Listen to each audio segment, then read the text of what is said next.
Nigar ilk öncelikle. Hoş geldim. Uşaq zaten yok. Onsuz da. Onsuz da. Problem qarşı tərəfdə deyil. Mən özümdə nə Qarşı tərəfdə də var. Yaxşı. Necə daha varlı ola bilərəm? Necə daha varlı ola bilərəm? Necə daha zəngin? Əslində Necə daha rahat pul qazana bilərəm? aha, çox gözəl bir sualdır. Ona görə də izləyirsiniz, abunə olursunuz, like edirsiniz, yorum yazırsınız, komment yazırsınız. Salam. Nigar ilk öncəliklə neçə dəfə təkrarladığımız kimi xoş gəldin. Xoş gördük. Neçənci dəfədən sonra ümid bu son dəfə olar. İnşallah. Burada olduğum üçün həqiqətən çox sevinirəm. Bu bizim ilk vizual podkastımızdır və mövzumuz da nədir? Özgüvəndir, özdəyərdir. Günümüzün problemidir məncə özgüvən. Səncə ilk növbədə bunu soruşmaq istəyirəm ki, özgüvən doğuşdan mı gəlir, yoxsa zamanla formalaşdırırıq bunu? Özgüvən insan həyatının ən əhəmiyyətli duyğularından birisidir. Çünki insan ümumiyyətlə özgüvən nədir buna baxaq. Özgüvən insanın çox yavaş danışılır. Yox. Psixoloqam normal olaraq nəysə. Özgüvən nədir? Özgüvən insan həyatındakı aldığı qərarlarda ya da özünə olan dəyərində, seçimlərində özünə inanaraq bir şeyləri etməsidir. Yəni özgüvənin təməli harda qurulur? Yəni doğuşdan mı gəlir, yoxsa doğulduğumuz ailədə?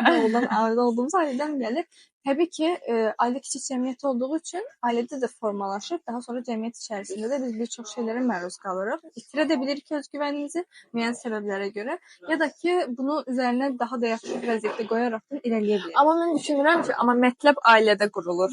Yəni sən zaten sonra cəmiyyət içinə çıxanda o ailədən aldığın özgüvəni, həmin o necə deyim? Yəni düşünürsən ki, qırıla bilməz cəmiyyət. Yox, qırıla bilər. Sadəcə amma ilk kök orada qurulur və bizdə bizim cəmiyyət içindəki davranışlarımızı da ailədə aldığımız, o öyrəndiyimiz özünə dəyər, özünə güvən, necə deyim, formalaşdırırmı deyim, nə deyim? Ailədə formalaşır, daha sonra cəmiyyət içərisində daha da üzərinə qoyaraq gedirik. Əgər əksik olarsa ailədə, təbii ki, bu da sağlam düşüncəyə sahib olan, sağlam psixologiyaya sahib olan ailədə bir insanın özgüvən əksikliyi olması mümkün deyil. Məsələn, mənim də özümə güvənim əvvəllər daha az idi. Başqalarının içində daha yəni danışa bilmirdim. Bəzən elə olur ki, ailədə ya ola bilər ki, daha yüksək özgüvən aşılanır, amma cəmiyyətdə bu zədələnir və yaxud ailədə aşağı özgüvən aşılanır, amma bu cəmiyyət içində daha da formalaşır. Çünki əslində özgüvənin bir çox növü var. Harda qırılması buna görə önəmlidir. Yəni şəxsin özündə sosial bir ortamda mı özgüvəni qırılır, ailədə mi qırılır, məktəb ortamında, yəni orada ailədən sonra məktəb var. Məktəbdən sonra universitet. Bu siyahının davamı gəldikcə artıq istər-istəməz özgüvənin yəni qırılma nöqtələri fərqli yerlərdə ola bilir.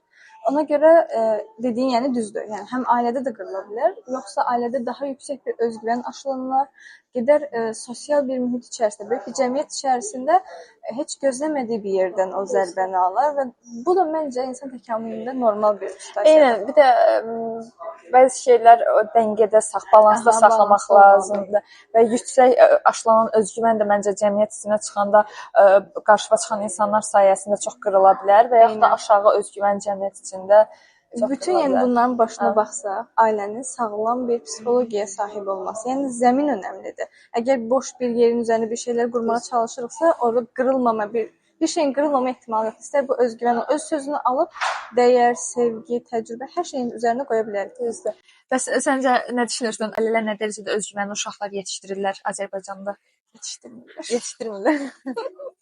Yəni deyərdim ki, özgüvəni yetişdirsələr bu qədər pasiyent olmazdı. Hələ gün keçdikcə daha çox artması. Yəni belə deyim, istər Azərbaycan olsun, istər dünya üzərindəki bütün ölkələr üçün keçərlidir bu. Bizim biraz daxilimizə baxmağımız şərtdir. Məncə bir insanın bu dünyada nə çətindir deyə sual verilsə, məncə yetişkin olmaq çox çətin bir şeydir. Yəni mən o da yetişkin olmaq. Yəni yetişkin olmaq demək, gəl buna baxaq bir. Yetişkin olmaq nə demək? Yetişkin olmaq məncə bir insanın müəyyən bir məsuliyyətin altına girməsi, bir qərar verib, bir seçim edib, oradakı seçim əgər yanlışdırsa, o yanlışın altındakı məsuliyyəti alması öz üzərinə, buna görə irəliləməsi, yox məsuliyyəti oradakı seçim doğrudursa da üzərinə o özgüvən üzərinə biraz daha artığını qoyub o yüksəkdə özünü idarə etmə bacarığıdır. Və bu əgər yetişkin fərd dediyimiz, burada şəxsiyyət dediyimiz insan da ailə qurarkən artıq yetişkin özünü formalaşdırıbsa, yetişkin olaraqdan bir şəxs, orada avtomatik olaraqdan böyütdüyü uşağın da istər tərbiyə, istər mədəniyyət, istər cəmiyyətə faydalı bir şəxsiyyət olsun, bunların hər birisini normal bir şəkildə formalaşdırır. Ona görə də məncə ilk növbədə özün şəxs kimi formalaşmalısan. O həqiqətən o yetkinlik, olğunluq elə məncə dedikləri yaş yox, insanın özgüvəninin, öz dəyərinin, öz sevgisinin həqiqətən formalaşmasıdır. Nə qədər formalaşmasıdır. Bəs özdəyər, özgüvən, öz sevgi bunlar ailədə aşılanırmı? Bəzi, yəni məncə o da ailədə aşılanan bir şeydir. Yəni bir dənə düşün, yəni bir insanın tutalım ki, anası və ya atası özünü sevmir. Aha. Avtomatik olaraq uşaqlarına da məncə sevgisini çox göstərə bilmirlər. Aha. Yəni məncə qayğıdır, özgüvəndir, yəni bütün qayğı. Qayğıdır. Türk sözlərini istifadə eləmək. Məncə qayğıdır, öz sevgidir, öz dəyərdir və yaxud da özgüvənsizlikdir. Bunların hamısı ailədə yenə formalaşır. Və yəni uşaq zaten yox. Onsuz da. Qız Türkçə təlimlər alan mən idim. Sənə nə oldu? Məncə uşaq onsuz da ailəsinin bir dəqiqə qəşəng bir cümlə quracağam. Ailəsindəki fərdlərin, yəni anasının, atasının özünə necə davranmağın nümunə götürüb özünə elə davranır. Yəni sən bir uşağa deyə bilmərsən də ki, özgüvənli ol, öz sevgili ol, özünə dəyər ver. Belə olmur. Yəni bir uşaq görəndə ki, ana özünə dəyər verir, ata özünə dəyər verir və mənə dəyər verirlər. Bu belə aşılanır. Onda bir sual verim sənə. Yerimizi dəyişək biraz. Bəs əgər bir ailə deyək, bu ailədə hal-hazırda yəni dedik ki, bir çox şey aşılanmır ailələrdə normal olaraq. O zaman bunu bu şəkildə buraxmalıyıqmı? Yəni özgüvən aşılanmadı, öz sevgi aşılanmadı, uşaq da aşılanmayacaq və nəsillər boyu belə mi davam edəcək? Bu bəzi insanlarda məncə yer dəyişdiyi mən cavab verirəm. Bu psixoloq olmanın özəlliyi. Məncə bu biraz insanın özündən asılı olan bir şeydir. Çünki bəzi insanlar var ki, nə yaşasalar da özgüvənlərini formalaşdırırlar. Yəni aşağı düşə-düşə gedirlər. Amma bəzi insanlar da var ki, yıxıla nələrsə öyrənirlər. Burada nə önəmlidir? Deməli, həyatdan dərs almaq və insanın öz üstündə işləməsi. Yəni belə deyə bilmirik də, yəni uşaqlıqda qalıb. Deyə bilmirik də, mənə niyə o vaxt özgüvən aşılamadın, öz dəyər aşılamadın. Bu zamanla burada da sonra sən rolu götürürsən. Hər şey məsuliyyətini sən alırsan. Yəni yetişkin olmaq. Yetişkin olmaq. Dediyimə. Yetişkin olmaq. Bəli, bu bir nöqtəyə qədər var ki, yəni terapiyada da bir şeyin fərqində oluruq. Mənim özgüvən əksikliyim var. Mən bilirəm ki, mən özümə dəyər vermirəm. Yaxşı, mən bunu bildim, fərqindəyəm. Mən bu hardan gəldi, qaynaqlandı? Bunu görür pasiyent. Deyir ki, ya da müştəri, deyir ki, özünə sual verir ki, öz dəyərim yoxdur. Bununla üzləşir. Deyir ki, ata ya da anadan bunu gördüm. Ya da fərqi yoxdur. Sosial bir cəmiyyət içərisində kimdənsə gördü. Məni sındırdılar ya da heç mənə dəyər vermədilər. O zaman nə olmuş olur? Yəni üzləşirəm. Üzləşmək mərhələsi biraz çətin olur fərqindəlikdən. Daha sonra qəbul etmə mərhələsi var. Yəni ona görə oldu, atama görə oldu, anama görə oldu cümlələri dəyişməli. O da ki, asan bir yəni yol deyil. Normal olaraq bir nöqtədən sonra avtomatik olaraq şey olur. Üzləşdim. Mən qəbul edirəm. Yetişkin olaraq məsuliyyətimi alıram öz həyatımın. Artıq bir qurduğum hər cümlədə öz qurduğum cümlənin arxasında dayanmalıyam. Hər şey başlayıb keçmişin, atanın, ananın və yaxud da cəmiyyətin üstünə atmaqla olmur. Bir dənə video görmüşdüm mən. Qadın deyirdi ki, okey, hal-hazırda özgüvənsizsən, keçmişdə tutalım, atan sənə belə davranır, anan sənə belə davranır, qardaşın belə eləyib, dedi. Onlar keçmişdə qalıb hamısı. Yəni sən oturub dayanmadan, keçmişdə o mənə bunu elədi, bu mənə bunu elədi mi deyəcəksən, yoxsa öz həyatının iplərin özün əlinə alıb bu gününü mü dəyişəcəksən, gələcəyini dəyişəcəksən. Yəni kimsə günahlandırmaq asandır, çünki mən düşünürəm ki, nəyisə dəyişmək ən çətin olandır. Hətta buna görə insanlar qabağındakı insanı həmişə dəyişdirməyə çalışırlar, çünki özlərini dəyişdirmək qat-qat çətin olur. Düz. İnsanın özü ilə üzləşməsi çox çətindir. Yəni hər şeyin fərqində. Məncə ən pis mərhələ bilirsən hansıdır? Şey fərqinə varıb dəyişdirə bilməməkdir. İlk mərhələ həmişə deyirlər ki, siz deyirsiniz ki, fərqinə varmaqdır. Bəzi insanlar fərqində olurlar ki, mənim də özümün məsələn həyatımın elə bir dönəmi olub ki, belə xırda şeylərə də məsələn pis olurdum və istəyirdim ki, bu bundan qaynaqlanır, amma dəyişə bilmirdim. Amma elə zaman da oldu ki, belə olmur. Olur insan deyir, yetər artıq belə olmur. Həyatımın ipini özüm əlimə alacağam və dəyişəcəm hər şeyi. Elə olanda yaxşı olur və mən düşünürəm ki, bunun bir zamanı var əslində hər insan üçün. Eynən, doğru zamanda doğru şeylər olur və bir də belə bir şey var. Məncə insan dəyişdirə biləcək ən möhtəşəm şey doğru sualdır. Doğru Nədir? sual. Doğru sual. Doğru sualı verdiyin anda sənə doğru cavablar gəlir. Necə yəni? Məsələn, deyək ki, bir insan deyir ki, niyə hər zaman eyni şeylər başıma gəlir? Periodik hadisələr təkrarlanır. Niyə deyə sual vermək demək? Yəni mən bunu başa düşmədim. Mən ikinci bir də təkrar istəyirəm deməkdir. İkinci təkrar yaşayır, yenə eyni cümlə qurulur. Niyə axı? Bax, yanlış bir sualdır bu. Bunu necə dəyişə bilərəm? Mən burada nəyi görməliyəm? Demək gözümdən qaçırdığım bir şey var. Bu artıq İnsan qurduğu cümlələrin fərqində olub, orada həyatın dəyişməyə meyllənməsidir. Bəs səncə qurduğumuz cümlələrin həmişə cavabını alırıq? Hər zaman alırıq. Yəni, hər qurduğumuz cümlə kainatda, dünyamızda bir enerji var və bu isbat olunub. Bizdən çıxan hər bir cümlə olsun, istər davranış tərzimiz olsun, bu bizə geri qayıdır. Əslində, ailə dediyimiz şeylə də bu belə idi. Uşaq əslində evdəki hər şeyin yansımasıdır. Sadəcə hətta ailə ilə qalmayım, çevrədə olan hər insan bizə bir şey qıcıqlandırırsa, məsələn, çox sevdiyim bir rəfiqəm var deyək, ya da çox sevdiyim bir müəllimim var, ya da heç sevmədiyim deyək, bir insan məndə bir şey qarşı qıcıq yaradırsa, problem qarşı tərəfdə deyil. Mən özümdə nə qarşı tərəfdə də var. Yaxşı, qarşı tərəfdə də var, amma təbii ki, ona göstərdiyimiz reaksiyada bizim lazım. Hə. Bu niyə məni qıcıqlandırır? Niyə bu qədər qıcıqlandırır? Buna baxmaq lazımdır. Düzdür. Elə keçən bizə anam nəsə dedi ki, ayda niyə bu şey belə olur? Dedim, elə sual vermə. Hər gün duranda deyir ki, necə günüm daha gözəl ola bilər? Neyə bilərəm ki, həyatımda hər şey yoluna girsin? Nəsə belə suallar verirsən. Mən də əslində o cəhətdən biraz aydınlanmışam. Ona görə nəsə deyəndə və mən düşünürəm ki, bizim ağzımızdan çıxan sözlərin də çox böyük təsiri var. Yəni negativ danışanda elə həmin o negativlər artır. Ona görə çalışıram ki, nəsə deyəndə pozitiv danışmağa çalışım. Bir də sənə bir sualım da var. Səncə bu həyatda olan şeylər, ümumiyyətlə qarşılaşdığımız insanlar olsun və yaxud da biz bu dəqiqə burada söhbət eləyiriksə, bunlar hamısı təsadüfdür, yəni prosta həyatın bir parçası, sadəcə həyatın bir parçasıdır, yoxsa hamısının bir səbəbi var? Mənə görə bu həyatda hər şey səbəb-nəticəyə bağlıdır. Türk dilində deyim, etki-tepki. Yəni bir şey edirsiniz, Haşim qınamayın. nə olar? Yəni bir şey edirsiniz, qarşılığını alırsınız. Mən bu həyatın maddi və mənəvi olaraq deyək, bir balansda olduğunu, bu dünyada da bir balansı təcrübə etmək üçün gəldiyimizi düşünürəm. İnkar etmərək yəqin ki, ruh deyə bir şey var və ruh varsa bədən də var. Bu ikisi balansda əgər olarsa, həyatımızda problemlər də içindən daha rahat keçib gedər. Yəni təkamülümüzü daha yaxşı keçirərik. O zaman verdiyin sualda təsadüf deyə bir şey yoxdur. Əslində hər şey görə bildiyimiz qədər, yəni nə qədər görə bilirik, nə qədər fərqindəyik, buna baxmaq lazımdır və buna əsasən artıq təsadüf deyə bir şey yoxdur. Düzdür. Mən də buna qatılıram. Mən də elə düşünürəm ki, bu həyatda hər şey bir səbəbi var.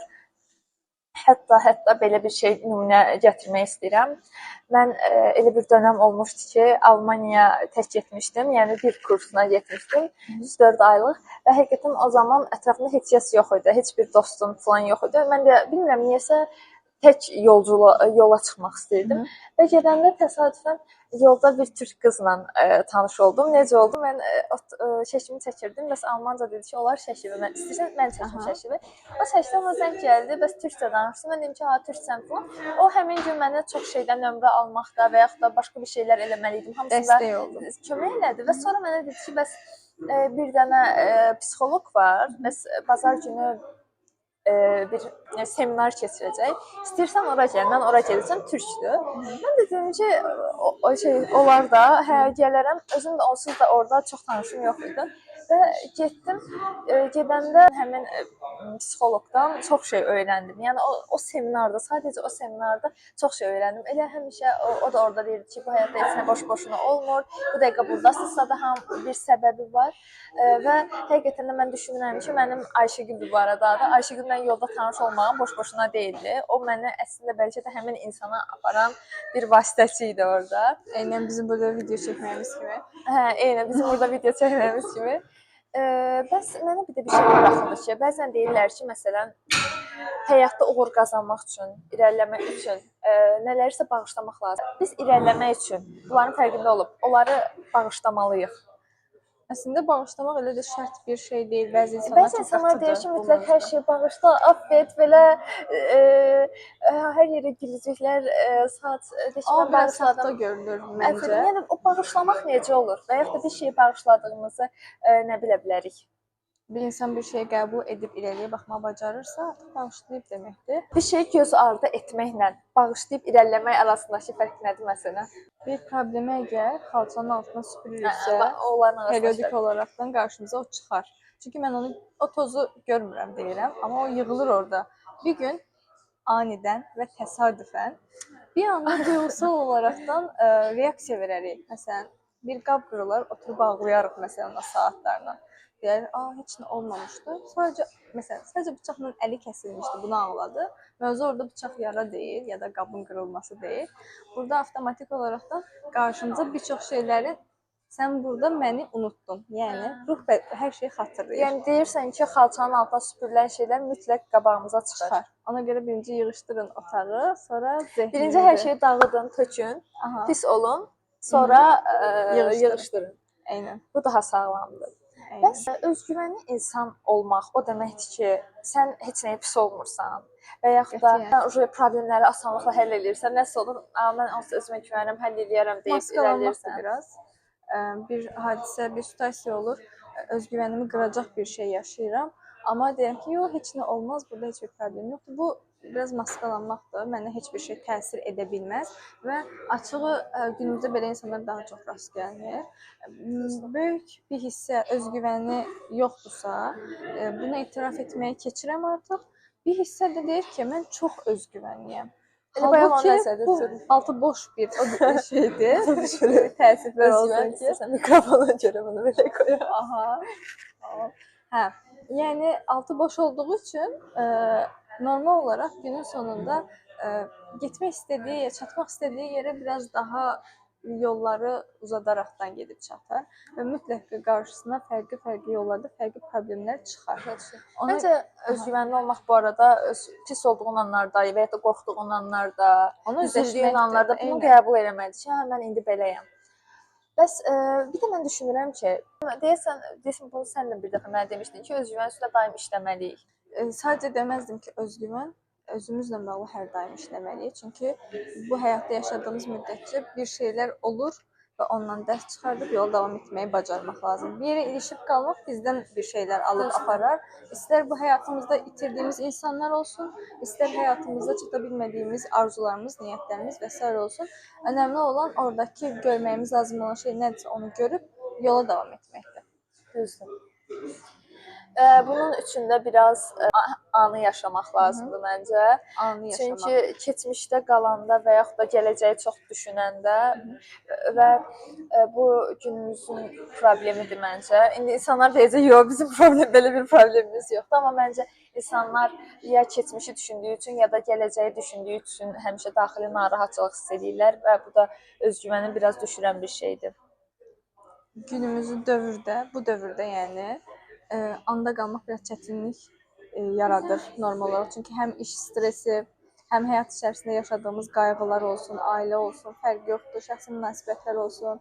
Nə bilim, həyatda müəyyən bir yaşdan sonra ən çox məncə 20-30 yaş aralığı biraz daha mənim üçün sərt olduğunu düşündüyüm bir yaşdır. Məncə bu 20-lər çətindir ümumiyyətlə. 20-lər çünki bax məsələn sən özün də tibb oxumusan. Orada mən də psixologiyadan bildiyim qədərilə deyim, yaş aralığı bütün xəstəliklərin, bütün fiziki olsun, psixoloji olsun, ruhsal olsun, bütün hər şeyin üzə çıxdığı bir yaş aralığıdır.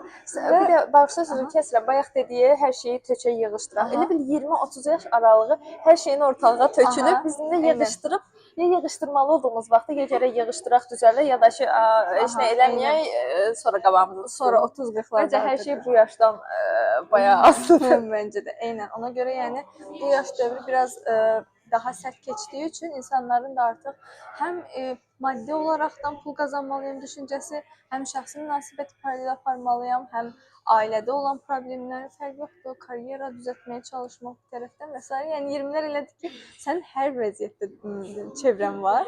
Yani her statusa sahip bir dostluğun var. Yani 25 olsan belə yaşın, fərq yoxdur, hər statusda Çeyrək kasır var yedim. yani. Ona göre deyərdim ki, anda qalmaq bir də asan bir şey değil. Ama anda qalmaq için birçok şey etmək olar. Mən məsləhət görürəm ki, edin yani. Çünkü insanı psixolojisi olarak da sağlam saxlayan bir şeydir. Məsələn, nələr eləyə bilərəm? Çox Andayam, axışdayam. klişe olacaq, amma meditasiyalar edə bilərlər. Çox belə ən çox məsləhət görülən bir şeydir. Meditasiya etmək demək nə deməkdir? Zehnini susturmaq demək deyil. Bunu bir dənə aradan qaldıraq. Meditasiya etmək demək bərabərdir. Zehnimdən milyonlarla düşüncə keçir. Mən sadəcə o düşüncələri izləyirəm deməkdir. Keçsin, mən bir baxım ki, burada hansı düşüncələrə sahibəm. Bir buna baxdıqdan sonra artıq həqiqətən o anda keçdiyi üçün anda qalmış sayılır. Və bu o qədər asan deyil. Yəni. Biraz Mən də elə çalışmaq situasiyalar olanda, keçən də taksidə olanda öz-özümə deyirəm ki, Gülşən, həmin vaxt gəlməyib, anda qal, burdasan, bu dəqiqə burdasan. Hətta mən bir dənə kitab oxumuşdum. Hətta kitabın adını da deyim. Bugün geri kalan həyatımın ilk günü. Çox qəşəng kitabdır.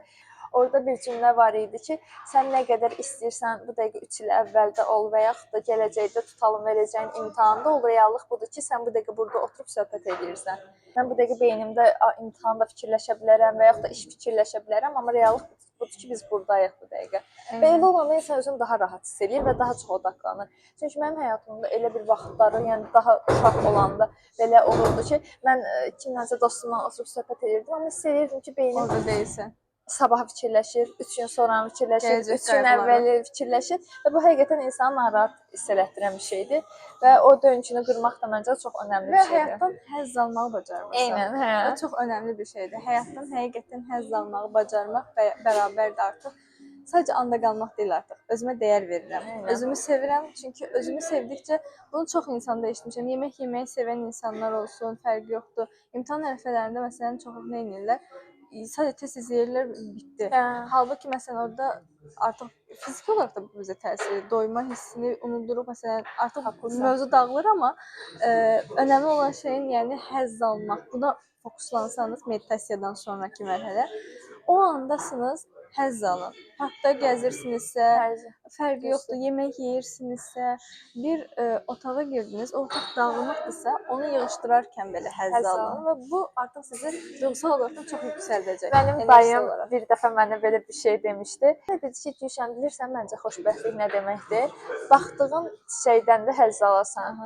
Yolda qabağına çıxan bir pişik gördün, ondan da həzz alasan. Bir şəkil gördün, ona baxıb da zövq alasan. Əsl xoşbəxtlik budur. Bir yazı oxumuşdum, deyir ki, sevgini hər zaman çöldə axtarırdım, amma bir anda gördüm ki, o pişiyi gördüm, başını sığalladım, nə bilim uşağı gördüm, güldüm, təcili yardım maşını keçdim, ona içimdən dua elədim və bir anda baxdım ki, əslində sevginin özü mənəm. Bu əslində anda qalmaq, bərabər özünü sevmək, hər şey bir-birindən bağlıdır. Sadəcə bağlamaq lazımdır. Və məncə bu həyatda şükür eləmək də çox böyük nemətdir həqiqətən.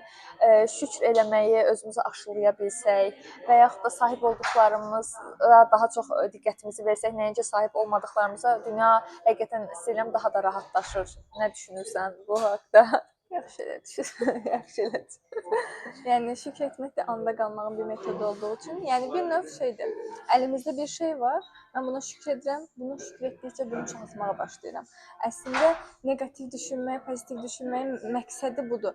Təbii ki, maskalanmaq tərzdə pozitiv düşünməkdən danışmıram. Hər şey çox bərbaddır, amma hər şey çox yaxşı deməkdən danışmıram təbii ki. Amma əlimdə bir şey var və mən bunu böyütməyə başlayıram. Buna şükür edirəm, bundan sahib olduğum üçün. Bunu görürəm, fərqindəyəm və fərqində olduğum üçün artıq bu məndə artmağa başlayır. Əgər mənim əlimdə bir şey var, deyək ki, çox istədiyim bir kitab var məndə. Artıq o kitaba sahibəm və artıq görməməyə başlayıram. Başqa kitablar istəməyə başlayıram. Heç bəlkə də çata bilməyəcəyim düşüncəsində olduğum kitablar. Amma otaqdakı kitabı elə oxumamışam mən. O zaman nə olmuş olur? Evdəki kitabı oxumadığım halda başqa bir kitaba meyləməyə başlayıram. Şükür etmək orada çox əhəmiyyətlidir. Yəni birinci əlimizdə var olanları görməliyik, fərqində olmalıyıq. Bu şükürdən əlavə fərqindəlik üçün də önəmlidir. Ondan sonra artıq nə istəyirəm mən? Artıq şəxs öz üzərində işlədi, çalışdı, hər şey. Otağı səliqəyə saldı, zehn təmizdir. O zaman sual, mən nə istəyirəm? Mən ümumiyyətlə kiməm? Artıq özünü araşdırmağa başlamaq, yola davam etmək lazımdır. Bir də bir məsələyə toxunmaq istəyirəm ki, məsələn, mənə deyirlər ki, çox sürətlə danışırsan. Anda qalmırsan çünki. Bu həqiqətən mənim bu dəqiqə ən böyük problemimdir. Özümdə də bunun çox fərqinə varıram və fərqinə varanda da şey eləməyə çalışıram ki, bir dəqiqə yavaş danışım. Yavaş danışanda da istəyirəm ki, səbrim çatmır. Sürətlə yemək olsun, bayaq dedin, sürətlə danışmaq olsun. Bunlar məncə də anı qaçırmaq deməkdir. Keçən dəfə bir nəsə məqalə mən oxuyurdum ataya. Ata belə mənə baxır. Mən də danışıram. Çəkibdə nəsə soruşmuşdum. Ata qayıdıb dedi, indi onlar ki, bunları başdan yavaş danışasan. Mən də dedim ki, niyə? Bəs axırda deyirsən. O dedi ki, başdan təzədən 1x-lə danış. Deyir, WhatsApp səsləri kimi 2x-ə danışırsan. Elə mi qulaq asırsan? 2x-lə mi qulaq asırsan normalda? Videolara 4x-lə baxırsan. Məsələn, mən əvvəl YouTube-dakı videolara normal baxırdım. İndi belə basılı saxlayanda sürətlənir 2x olur. Özüm də özümü çox narahat edir. Çünki doğrudan deyirəm ki, hara qaçırsan? Yəni bəs buna verdiyin reaksiya necə olur? Sualı verdin. Hara qaçırsan? Böyük ehtimal cavabı ya tapdın, ya tapmadın. Yaxşı, bəs sonra davranışın necə dəyişir? Dəyişirmi? Çalışıram daha eləməyəm. Eləyirsənmi? Bilmirəm. Mən deyim, eləyirsən. Çünki çalışıram deyirsən. Hə, çalışıram, düzdür. Çalışıram demək beyninə siqnal göndərir ki, hələ ki nail olmamışam. Bir şey eləmək. Yəni mən 2x-lə qulaq asacağam. Bir söz o qədər həyatımıza böyük bir təsir edir ki, bir şey etmək istəyirsənsə et, əmr cümləsində qur və özünə, beyninə o siqnalı göndər. Ona görə düşünürəm bəlkə qoçbürcəyəm deyə. Bürclərə girdi. Bürclərə yox, girməyəcək bürclərə falan. Amma yəni səbirsizliyə görə deyirəm. Bürclərə falan girmirik. İnanmırıq qətiyyən. Heç. Aha. Amma yəni hər qız həmişə maraqlanır bürclərlə. Sən elə bilirsən sadəcə qızlar? Artıq oğlanlar da çox maraqlanır. Çox oğlanlar, yəni kişilər ümumiyyətlə bu sahənin içində gizli bir şəkildə çəkibdə yazırlar. Bu bürclə bu bürc necə yola gedir? Astrologlar özlərini burada rəylərdə yazıb göstərsinlər, desinlər, yəni oğlanlar. Bəylər inanır mı? Düzdür. Məncə də inanırlar. Doğum saatlarını falan bilirlər, baxırlar eynən. Amma həqiqətən bu artıq məni çox narahat eləyir. Hətta atam elə deyəndə mən başladım yavaş danışmağa. Hiss elədim ki, içimdə bir şey deyir ki, "Ay tez ol, niyə belə danışırsan?" Öz-özümə dedim ki, nə olub o yəni? Hara tələsirsən sualın cavabı? Şurasıdır ki, heç hara tələsmirəm və əslində gün uzundur. Aha. Cavab bu qədər. Hələ ki cavabını tapmamışam. Hələ ki çalışma mərhələsindəyəm. Bu nə qədər zamanda olur? Çoxdandır belə bir şey. Hətta bilirsən deyim nə vaxtdan? Texnologiya irəlilədikcə və dedim yenə artıq üzr istəyirəm. Rus dilində də mən rus dilində bilmirəm heç. Yəni bir dənə uje var. Və WhatsApp məsələn 2x səs çıxartdı. Ona qədər hamı 1x-ə qulaq asırdı səslərə. Artıq amma hamı 2x-ə, 1.5x-ə vurur və elə qulaq asır. Mən 1x-ə qulaq asıram bu arada. Mən də bundan sonra bunu yoxlayacağam. Belə elədikcə elə bil, başlayırsan, hər şey sürətlənir. Ümumiyyətlə, dedin bu dövrdə anda qalmaq çətindir. Elə bil ki, artıq həyat çox sürətlənib və sən də qaçırsan harasa, sən də sürətlənməyə çalışırsan. Düzdür. Qaçmamaq lazım. Yəni bu qədər sadə yəni. O bir psixoloq yanına gedib deyir, nə qədər getmə, eləmə şey var deyə bir dənə bura. Kinoda duranda qarnım ağrıyır onda axşamdır. O da işləmiş. Nəsə bu həkimlər aydınlanır ki, necə boş verir. Bəs necə? Həyat bizə mesajlar verirmi? Biz bu mesajları oxuya bilirikmi? Biz bu mesajları necə oxuya bilərik? Məsələn, bəzən deyirsən ki, adi bir sual verirsən ya da bir sıxıntıda olursan ki, ayda bunu necə edeyim? Bir də görürsən sənin yanından keçəndə yolda tutalım da KAMAZ-ın üstündə bir söz yazılır və o əslində sənin beynində olan bir suala cavabdır. Səncə bu təsadüfən olur, yoxsa bunlar həyatın bizə verdiyi mesajlardırmı?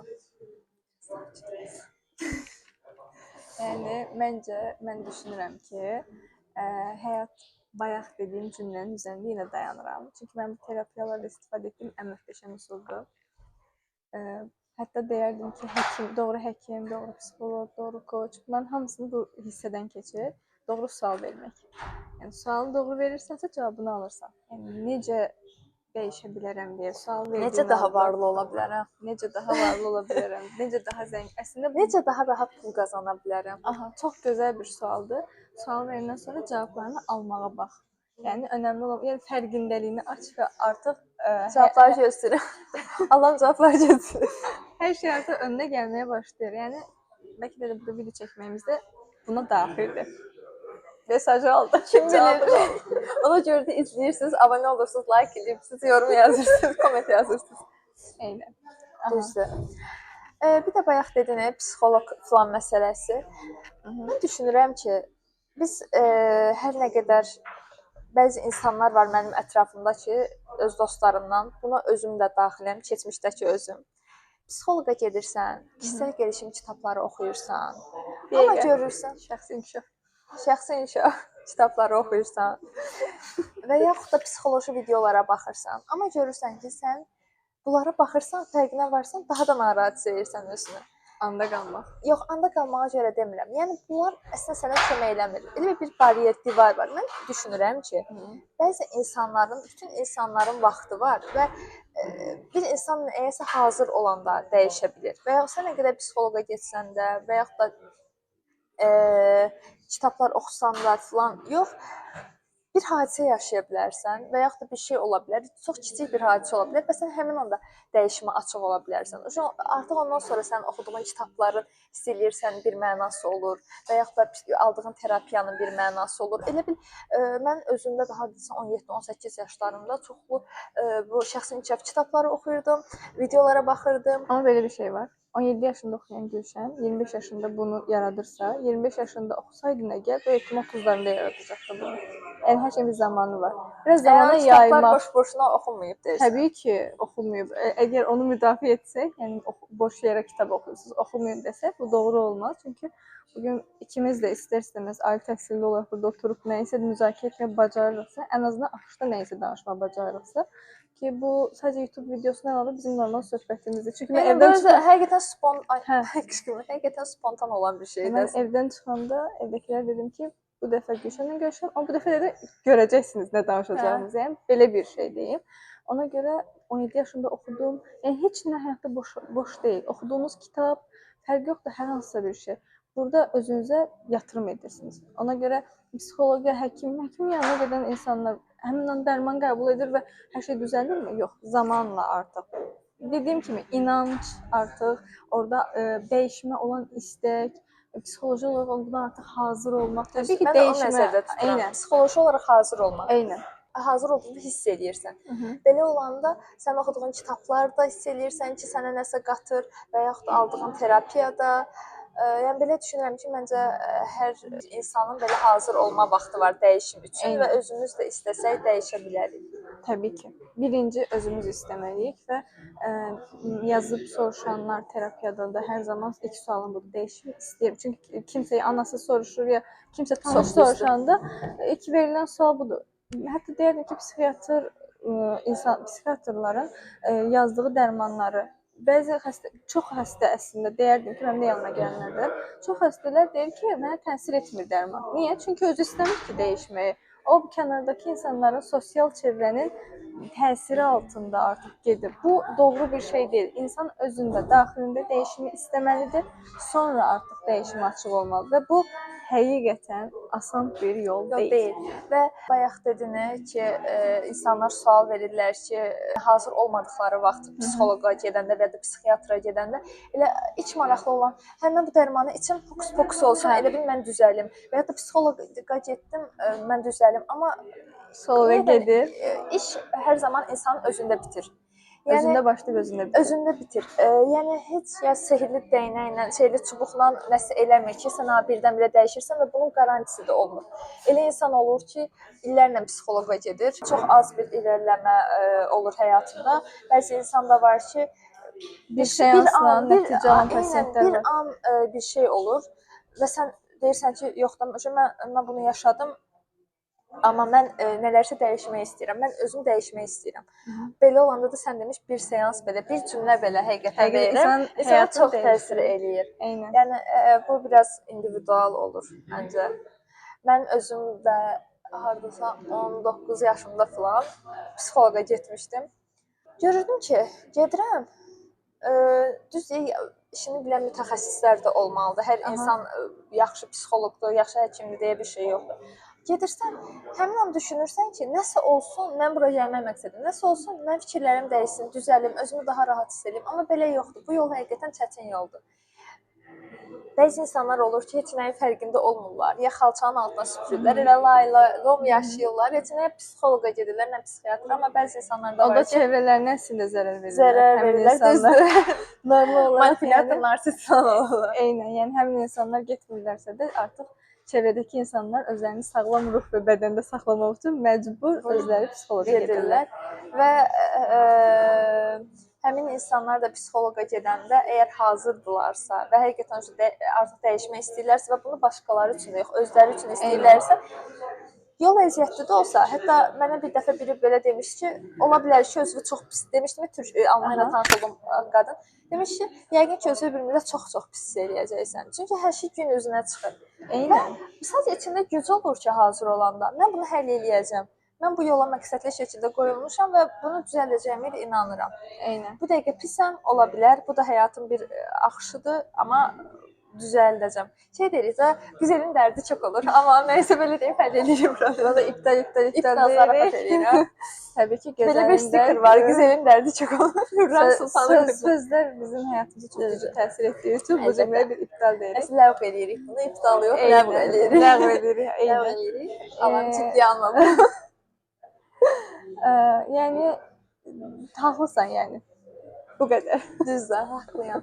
Həqiqətən çox xoş oldu söhbət. İndi bilmirəm sizin üçün necə olacaq, amma bizim də yəni ilk söhbətimizdir belə. Ona görə biz də səhv eləyə bilərik. Əgər sevsəniz, ardı da gələr. Eynən. Sevsəz, bəyənsəz bildirin və davamı gəlir inşallah. İnşallah. Həqiqətən Nigar mənim çox dəyərli dostumdur. Bu arada Nigar həm psixoloqdur, həm də mənim sinif yoldaşımdır. 5-ci sinifdən bəri. Eynən. Və mən onun biliyinə, bacarığına, təcrübələrinə çox güvənirəm. Ona görə də istədim ki, ilk qonaq o olsun. Mən də çox Sənə təşəkkür son olaraq bir sual verəcəm. Səncə sən özgüvənli birisən? Aha, bayaq başda dedin, bir insan özgüvənli böyük və ailə, hər şey ailədən başlayır. Mən də bütün həyatım boyunca bir şeyi təcrübə etmişəm. İmkansız deyilən hər şeyi yaşayan birisi olaraq, olmaz deyilən hər şeyi yaşayan birisi olaraq mən ailədə özgüvənli böyüdüləm, amma zamanla sosial çevrə içərisində özgüvəni itirən bir insan olmuşam. Səbəbi də hətta deyərəm ki, uğurlarla bağlıdır, amma uğurların da bağlandığı başqa nöqtələr var. Ona görə deyərdim ki, hal-hazırda özgüvənliyəm və bugünkü Nigar bir dönəm özünü itirmiş və özünü tapmaq üçün bir yola keçmiş. Bugün artıq taparaq burada oturmuş birisiyəm. Yəni bu həqiqətən çox dəyərli və çox qəşəng bir həm hissdir, həm də cümlədir. Və səncə mən özgüvənliyim deyə. Məncə özgüvənli birisən. Çünki o dediyim bir söz var. Bayaqlarım ki, sinif yoldaşı olmuşuq bir yerdə, həm sən mənim biliyimə, bacarıma hakimsən. Eynisi mənim də sənin həyatında keçərli olduğu üçün səni tanıyıram. Yəni sənin keçdiyin həyat yolu ilə ikimiz də bir-birimizin həyatına hakim olduğumuz üçün rahatlıqla deyə bilərəm ki, bugün özgüvənli birisən və ümid edirəm ki və inanıram ən əsası. Çünki inanmaq bacarmağın yarısıdır sözü çox doğru bir sözdür. İnanıram ki, daha da hələ yüksək bir yerdən səsin gələcək və bu özgüvənin üzərində işləmək deyirdik bayaq. İşləməkdən əlavə çox cəsarətli birisən. Hər zaman bu hər şey həvəsli olmağın, hər şeyin üstəsindən gəlməyi istəməyin, onun üçün çalışmağın məncə möhtəşəm bir şeydir. Çünki işləyən birisi olaraq deyirəm çevrədəki insanlarla çox rahat deyil bu səviyyəyə çatmaq və sən də bunların çox şeyini aşdığını bildiyim üçün deyirəm ki, buradan davam elə. Üzərinə qoya-qoya get. Biz 5-ci sinifdə oxuyan Gülşən Nigarı da çox istəyirik. Eynən. Həyatın ən problemli vaxtlarında hər şey üstünə yük kimi olan uşaqları da çox istəyirik. Yəni keçmişi də, bu günü də, gələcəyi də çox istəyirik. Eynən. Və inanırıq. Siz də inanın. Bu həyatda heç nə boş-boşuna olmur məncə. Hər olan bir şeyin bir səbəbi var. Sadəcə ki, fərqində olaq. Bu hadisələr niyə oldu? Bunu necə, burada mən nə mesaj almalıyam? Belə. Həqiqətən çox sağ ol bura gəldiyin üçün. Sən çox dəyərli insansan mənim üçün. Çox xoş oldu. Mənim üçün də eynən. Bütün video boyu eynən sözünü istifadə etmişəm. Hər zaman səni təsdiqləyirəm. Mən də sən hər zaman. Arkadaşım, mən də səni təsdiqləyirəm. Hər zaman sənin yanındayım. Mən də. Yaxşı ki, bunu etdik. Mənim üçün də bir ilk idi. Çox gözəl təcrübə oldu. Ümid edirəm ki, ardını da çəkərik. Məncə çəkərik. Yəni bizim üçün böyük qeyri-adi bir şey olmaz. Sadəcə kamera qarşısında danışmış olduq. Hər zaman öz aramızda danışdığımız normal söhbətlərdən birisi idi. Yəni mən həzz alıram bundan. Eynən və bizim ortaq dostlarımızın heç birinin xəbəri yoxdur bundan. Hə, ilk dəfə. Onlara da sürpriz olacaq. Buradan salamlar. Salamlar. Hamınız baxın, xahiş edirik axıra qədər. Çox sağ olun. Siz də videoya baxdığınız üçün. İzlədiyiniz üçün təşəkkürlər. Like eləməyi xahiş edirəm. Like etməyi, abunə olmağı deyil. Və komment yazmağı unutmayın. Sağ olun. Sağ olun.